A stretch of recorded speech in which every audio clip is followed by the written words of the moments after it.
Daniel. And I'm Mira. Usually financial markets operate with at least a veneer of orderly logic, right? Yeah, ideally, like economic data goes into the machine and rational prices are supposed to come out. Exactly. But Monday, August 3, 2026, just completely shattered that illusion. I mean, Yeah. we were talking about a massive whiplash-inducing intraday V-shaped market reversal today. Yeah, absolutely. And we saw global currency interventions sparked not by, an official central bank press release, but by a leaked photograph of a notepad. Right. And then we had the President of the United States directly jawboning oil executives on social media, basically negotiating retail prices in public. Yeah, it was one of those days where the signal-to-noise ratio is just completely off the charts. For sure. So our mission today is to take a deep dive into our daily market news briefing and the macro context documents to really make sense of all this chaos. Right, because we aren't just going to list off the closing tickers for you. We want to unpack the fundamental logic, the hidden mechanisms, and the narratives driving these really unpredictable swings. Yeah, we want to help you understand the baseline environment you're operating against. But just a quick reminder before we jump into the deep end, this show is strictly for market context and discussion. Exactly. It is definitely not personal investment advice or an investment recommendation. Right. So let's start with the weekend context, because you really cannot understand Monday's wild price action without it. So what set the stage before the U.S. session? Well, the main event was a massive, coordinated U.S.-Japan foreign exchange intervention that materialized over the weekend. They were trying to support the rapidly depreciating Japanese yen. And the catalyst for this becoming public knowledge was just absolutely wild, wasn't it? Oh, it was crazy. So on Friday, at around 6:51 p.m. Eastern Time, a photograph leaked from a White House cabinet meeting. It literally showed U.S. Treasury Secretary Scott Bessent's handwritten notepad. You cannot write a more absurd script for market drama. I know. Right there, clearly visible on the paper, was a to-do list explicitly mentioning plans to buy $5 to $10 billion in Japanese yen. It's just hilarious to me. Like, institutional traders spend billions on algorithms to parse Fed meeting minutes in microseconds, and the global currency market gets moved by a zoomed-in photo of a legal pad. Yeah, the internet always wins, and by Sunday afternoon at 5:43 p.m. ET, the official confirmation actually dropped. The U.S. Treasury and Japan's finance ministry announced they had indeed executed this coordinated yen purchasing intervention. Right, and Japan's Ministry of Finance confirmed they utilized about 5.3 trillion yen, I believe. Yep, 5.3 trillion. And they also explicitly signaled plans to use the Federal Reserve's foreign and international repo facility as a sort of structural backstop. But let's think about the actual mechanics of this for a second. I mean, a $5 to $10 billion intervention, or even 5.3 trillion yen, sounds like a massive amount of capital to a normal retail observer. Sure, it's a huge number on paper. But is that actually solving the root issue? We frequently discuss the zero-rate carry trade as a global liquidity vacuum. And for anyone new to that, it involves borrowing in a currency with essentially zero interest rates, like the yen, and using that cheap money to buy high-yielding assets globally, like U.S. tech stocks. Right, the classic carry trade. Yeah. So when the yen suddenly gains value, you owe a lot more in your borrowing currency, which forces you to mass sell your risk assets to cover the spread.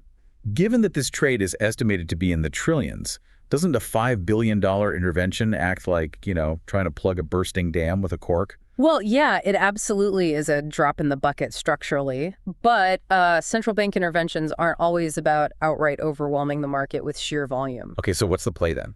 It's about signaling pain to speculators. It's a shock and awe tactic designed to make shorting the yen incredibly uncomfortable, especially over a weekend when liquidity is super thin. Ah, right. Catching them off guard. Exactly. And in the immediate short term, that psychological warfare really worked. By the time overnight markets opened, the U.S. dollar to Japanese yen exchange rate fell sharply to 155.2. Wow. And that relief valve in the currency market sent Japan's Nikkei 225 surging, 4.03% to close at 64,362 overnight. Yep. It was a massive rally.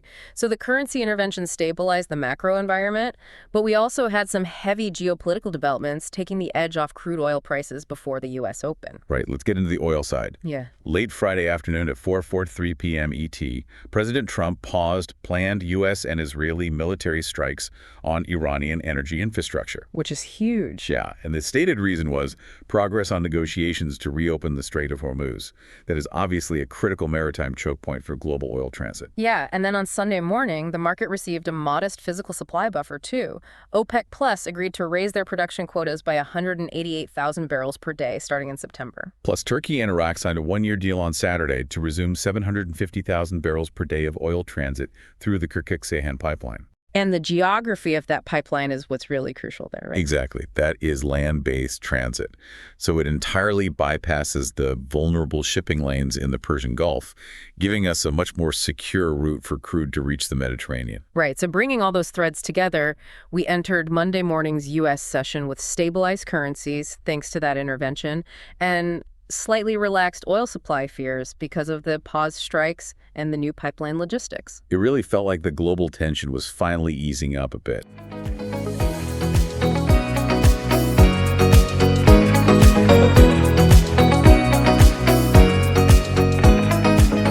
It did, but that uneasy calm was a complete illusion, a total illusion. Which brings us directly to our next question. What moved markets during U.S. trading hours?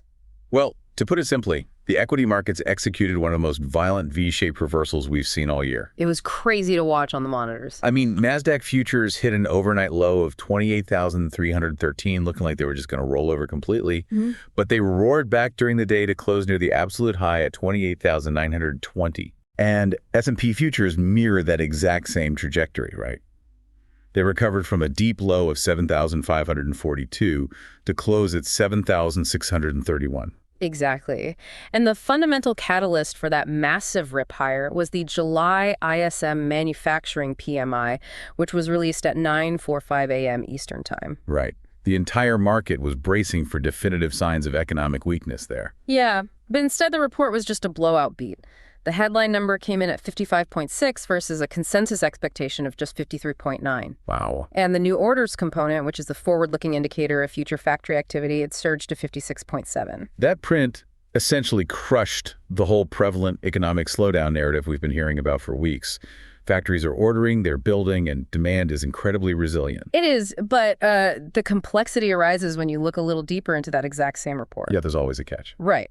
So the slowdown narrative was crushed, but the inflation data within that PMI release was highly concerning. The prices paid sub-index remained incredibly sticky, sitting at 71.1. Oh man, yeah. Let's break down why that specific combination is so toxic for the markets. You have booming manufacturing demand, but the input costs to produce those goods are just soaring. Exactly. This perfectly illustrates that dynamic we call central bank paralysis under supply-driven stagflation. The Fed is completely boxed in here. Yeah, they really are. I mean, they cannot cut interest rates to support the broader economy or relieve debt burdens if input prices at the factory level are flashing red like that. And that dynamic is exactly what forced the 10-year Treasury yield to rebound back up toward 4.68% during the session. Right. And speaking of input prices flashing red, the energy markets were a prime example of narrative whiplash today. WTI crude oil actually fell, closing at $80.06. But the volatility driving that final number was just intense, mostly because of wildly conflicting geopolitical reports. Yeah, walk us through that timeline. So on Sunday at 5:40 p.m. ET, President Trump claimed a broad agreement was reached with Iran to reopen the Strait of Hormuz. But then by Monday morning, Iranian officials explicitly contradicted that framing. Right, completely shut it down. They publicly stated that while they are negotiating a specific limited route with Oman, they will actively target warships if an unsanctioned corridor is opened unilaterally by the U.S. You know, the natural reaction for most people is to assume someone is just miscommunicating, but we really have to view this through the lens of geopolitical escalation as game theory brinkmanship. Yeah, these aren't accidental crossed wires. Not at all. They are calculated, public negotiating tactics playing out in real time. Both sides are establishing anchoring positions to gain maximum leverage before any final agreement is actually signed. And that brinkmanship wasn't just limited to international relations either. It bled directly into domestic politics today. Oh, yeah, the Truth Social post. Yes. At 9:51 a.m. ET, President Trump took to Truth Social to directly jawbone Exxon and Chevron. What did he say exactly? Well, imparting it impartially here, he stated that the companies are, quote, making too much money based on the shortage, and he demanded they cut retail fuel prices immediately. Wow. You know, we often talk about the oil shock as a multi-channel corporate margin tax, where high energy prices compress profits for every business relying on transportation. Right, usually it's the airlines and logistics companies feeling the squeeze. Exactly. But now, the energy producers themselves are facing a different kind of margin tax. They aren't just managing physical supply chains and extraction costs anymore. They are actively managing real-time political risk and public pressure originating from the Oval Office. Yeah, it's a whole new variable for them to price in. Yeah. So, just wrapping up the U.S. trading hours, we witnessed a massive equity relief rally driven by exceptionally strong manufacturing data. Yep. But it remains a really uneasy rally, tempered by sticky inflation indicators, rising Treasury yields, and incredibly volatile energy politics.